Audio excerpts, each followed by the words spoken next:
আসসালামু আলাইকুম রাহমাতুল্লাহ। প্রতিদিন 100 বার দুরূদ ইব্রাহিম পাঠ করার পর যা ঘটেছিল, এক অসহায় নারী প্রতিদিন 100 বার করে দুরূদ ইব্রাহিম পাঠ করতেন। প্রথম দিন থেকে তিনি শুধু আল্লাহর ভালোবাসা ও নবীজির বরকত পাওয়ার আশা এই আমল শুরু করেছিলেন।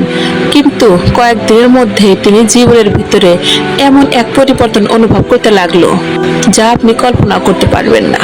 চলুন দর্শক, জেনে নেই সে কখন 100 বার করে দুরূদ পাঠ করতেন এবং এই আমলটি সে যেভাবে করেছিল আর যার ফলাফল সে এত দ্রুত পাচ্ছিল তা জানার আগে ভিডিওতে একটি লাইক দিয়ে চ্যানেলটি অবশ্যই সাবস্ক্রাইব করবেন।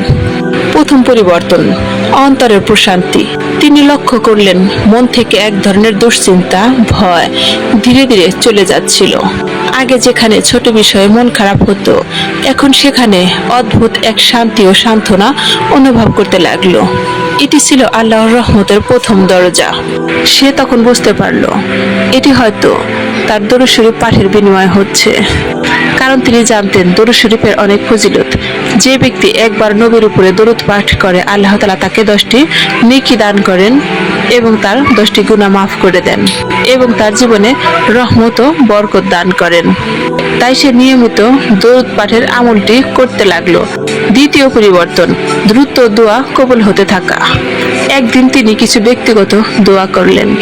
আগে যেসব দোয়া মাসের পর মাসেও পূরণ হতো না, এবার কয়েকদিনের মধ্যে তা পূরণ হয়ে গেল।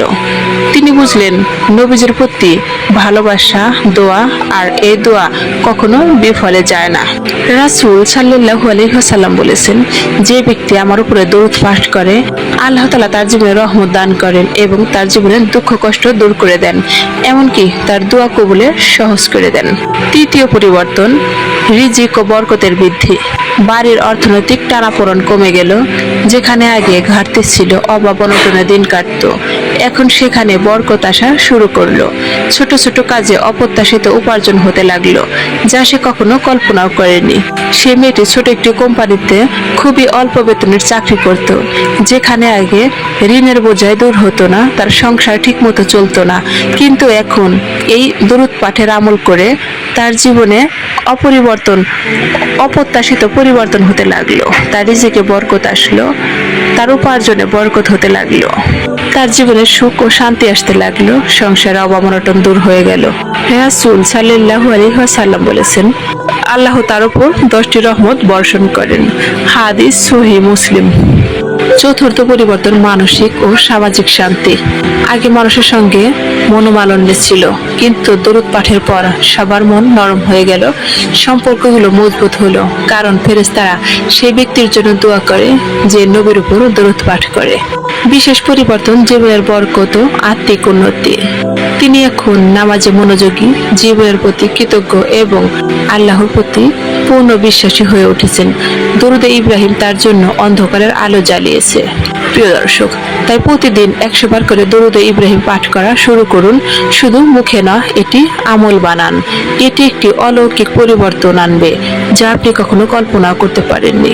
আপনি হয়তো অনেক দোয়া করেছেন, হতাশ, অনেক বিপদে আছেন। আপনি দরুদ শরীফের আমল নিয়মিত করতে থাকুন, আপনার দোয়া কবুল হবে, আপনার জীবনের দুঃখ কষ্ট হতাশা দূর হবে এবং আল্লাহ তাআলা আপনাকে অকল্পিতভাবে রিজিকের ব্যবস্থা করে দেবেন। বিশ্বাসের সাথে এই আমলটি একবার হলেও করার চেষ্টা করবেন আর কমেন্ট করে জানাবেন আজ থেকে কে কে দরুদ শরীফের এই আমল শুরু করবেন। যে ব্যক্তি নিয়মিত এই আমল করবে, আল্লাহ তার অন্তরে শান্তি দেবেন, জীবনে বরকত এবং রিজিক বৃদ্ধি, এমনকি আল্লাহর ভালোবাসা লাভ করবে। তাই আজ থেকে শুরু করুন প্রতিদিন 100 বার করে দরুদে ইব্রাহিম পাঠ করার। প্রিয় দর্শক, আজকের ভিডিওটি কেমন লাগলো কমেন্ট করে জানাবেন আর ভিডিওটি অনেক অনেক শেয়ার করবেন। হতে পারে আপনার একটি শেয়ার পরকালে নাজাতের কারণ। নবীজির প্রতি দুরূদ পড়া ওয়াজিব। কোন পদ্ধতিতে দোয়া ও দুরূদ পড়া উত্তম ও কোরআন সুন্নাহ সম্মত, সাধারণ মুসল্লিরা সহিহ পদ্ধতিতে জানতে চায়। দেখুন, দুরূদ পড়া অনেক ফুকাহায়ে কেরামের মতে জীবনে কমপক্ষে একবার অন্তত পড়াটা আবশ্যক, না পড়লে গুনাহগার হবে। যেহেতু আল্লাহ তাআলা কোরআনে কারীমে নির্দেশ করেছেন, ইয়া আইয়ুহাল্লাযীনা আমানু সাল্লু আলাইহি ওয়া সাল্লিমু তাসলিমা, এজন্য দুরূদ পাঠ করতে হবে। কিন্তু দুরূদ পাঠ এটার জন্য সবচেয়ে উত্তম ভাষ্য, দুরূদের সবচেয়ে উত্তম ভার্সন হলো দরুদে ইব্রাহিম। নবী করিম সাল্লাল্লাহু আলাইহি ওয়াসাল্লাম সাহাবীদেরকে এই দুরূদটাই শিখাইছেন।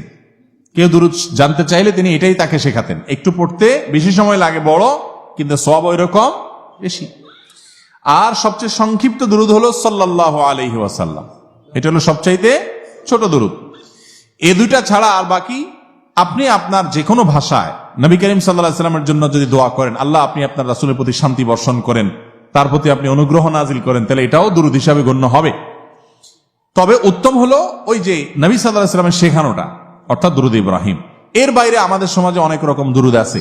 দুরূদে নারিয়া আছে, দুরূদে তুনাজ্জিনা আছে, দুরূদে লাখি, দুরূদে হাজারি, দুরূদে অনেক রকম দুরূদ আছে। এই দুই দুরূদগুলোর কোনোটাই নবী করিম সাল্লাল্লাহু আলাইহি ওয়াসাল্লামের হাদিস দ্বারা প্রমাণিত। এই দুরূদগুলোর কথার মধ্যে যদি খারাপ কিছু না থাকে তাহলে আপনি পড়তে পারেন, সেটা জায়েজ, কিন্তু এটা পড়লে সওয়াব হবে বা অমুক উদ্দেশ্য হাসিল হবে, এতবার পড়লে এতবার নেকি হবে, এগুলো সব আমাদের বানানো। এগুলোর কোনো ভিত্তি কোরআন হাদিসে, এগুলো বিভিন্ন ওজিফার বই টইতে পাবেন, কিন্তু এগুলোর কোনো গ্রহণযোগ্য ভিত্তি নাই। বিদেশে দিকটা আমাদের খেয়াল রাখতে হবে ইনশাআল্লাহ। আর দুরূদ পাঠের জন্য আমরা যেরকম সিস্টেম বানাই নিছি, যে দুরূদ পাঠের জন্য কিছু মানুষ একত্র হয়ে কিছু জিলাপি মিষ্টি আইনি, তারপরে আমরা দুরূদ পড়ি সবাই সুরে সুরে তালে তাল মিলিয়ে, এটাও দুরূদ পাঠের কোনো পদ্ধতি নয়। কারণ আমরা নামাজের মধ্যে দুরূদ পড়ি না, সে দুরূদ পাঠের সময় কি আমরা সবাই জোগাড় দিয়ে একসাথে পড়ি? মিছিল করে করে পড়ি? দলে দলে পড়ি? কি করি? যার যারটা শেষে পড়ি। ঠিক একইভাবে নামাজের বাইরেও পড়বেন। নবী করিম সাল্লাল্লাহু আলাইহি ওয়াসাল্লাম কিংবা তার সাহাবীদের কেউই কিন্তু দলে দলে একসাথ হয়ে সবাই মিলে দুরূদ পড়ছেন আমাদের মতো এরকম আমরা যেরকম মিলাদে পড়ি, এরকম কোন পদ্ধতি সাহাবীদের মধ্যে ছিল, এরকম কোন জাল হাদিসও নেই, সহিহ হাদিসও পড়ার কথা কি বুঝাতে পারছি? অতএব দুরূদ পাঠের জন্য লোকজন ডেকে এনে এরকম মিলাদ মাহফিল করার শিক্ষা ইসলাম আমাদেরকে দেয় নাই। আমরা নবী করিম সাল্লাল্লাহু আলাইহি ওয়াসাল্লামের আলোচনার জন্য একত্র হতে পারি, সেটা ঠিক আছে, কিন্তু দুরূদের জন্য একত্র হওয়ার দরকার নাই। যার যারটা শেষে করবে। আবার সেটার জন্য নির্দিষ্ট ফরম্যাট ঠিক করে দুরূদ পড়তে পড়তে আবার হঠাৎ দাঁড়ায় যাওয়া, নবী আয়েশা গেছেন মনে করা, এগুলো সবগুলো আমাদের বানানো। আল্লাহ আমাদেরকে বোঝার তৌফিক দান করুন। যে আমলটি করার বিশেষ কোনো পদ্ধতি শরীয়ত ঠিক করে দেয় নাই, সেটার জন্য নিজেরা কোনো বিশেষ পদ্ধতি বানিয়ে নিলে সেটা বেদাতে পরিগণিত হবে। দুরূদ আপনি দাঁড়ায়ও পড়তে পারেন, বসেও পড়তে পারেন। একা একা পড়ছেন, ঘটনাচক্রে কয়েকজন একসাথে হয়ে গেছেন, সবাই দুরূদ পড়তেছেন, সেটাও হতে পারে। কিন্তু আপনি সিস্টেম বানালেন না, আমরা মিলাদ পড়তে হবে, তাহলে মিলাদ কোনোদিন একা হয়? তাহলে এবার কিছু মানুষ লাগবে, সাথে কিছু জিলাপি লাগবে, আগরবাতি লাগবে, গোলাপ জল লাগবে, আর কিছু পয়সা লাগবে হুজুরের। এই হলো মিলাদের রেসিপি। মিলাদের কি রেসিপি? তো এই রেসিপি আপনাকে কে দিছে ভাই? কোরআন হাদিস যদি রেসিপি না দেয়, আপনি নিজে বানায় নেন, তাহলে এটার নাম হলো জাল আমল। জাল আমল হলো বেদাত, আর বেদাতের ঠিকানা কোথায়? জাহান্নাম। যদি থাকে কোথাও তো নিয়ে আসেন। কোথায় আছে দেখেন, যে হুজুর আপনারা পড়তে হলো, বলবেন হুজুর কোথায় আছে? হাদিসের জোড়া তালি দিবেন না, জোড়া তালি বুঝেননি, এখানতে একটা ওখানতে একটা নিয়ে তালি দিবেন না। দুরূদ নবী করিম সাল্লাল্লাহু আলাইহি ওয়াসাল্লামের যুগে সাহাবীরা পড়ছেন না পড়েন নাই? তো পড়লে ওনারা কিভাবে পড়ছেন এটা দেখলেই তো হয়। ওনারা যদি কোনো পদ্ধতি ঠিক না করেন, আর এরকম কোনো রেসিপি ঠিক না করেন, তো আপনাকে কে অধিকার দিস? আল্লাহ তাআলা আমাদেরকে সহিহ পদ্ধতিতে আমল করার তৌফিক দান করুন। اللهم صل على محمد وعلى آل محمد كما صليت على إبراهيم وعلى آل إبراهيم إنك حميد مجيد اللهم بارك على محمد وعلى آل محمد كما باركت على إبراهيم وعلى آل إبراهيم إنك حميد مجيد اللهم صل على محمد وعلى آل محمد كما صليت على إبراهيم وعلى آل إبراهيم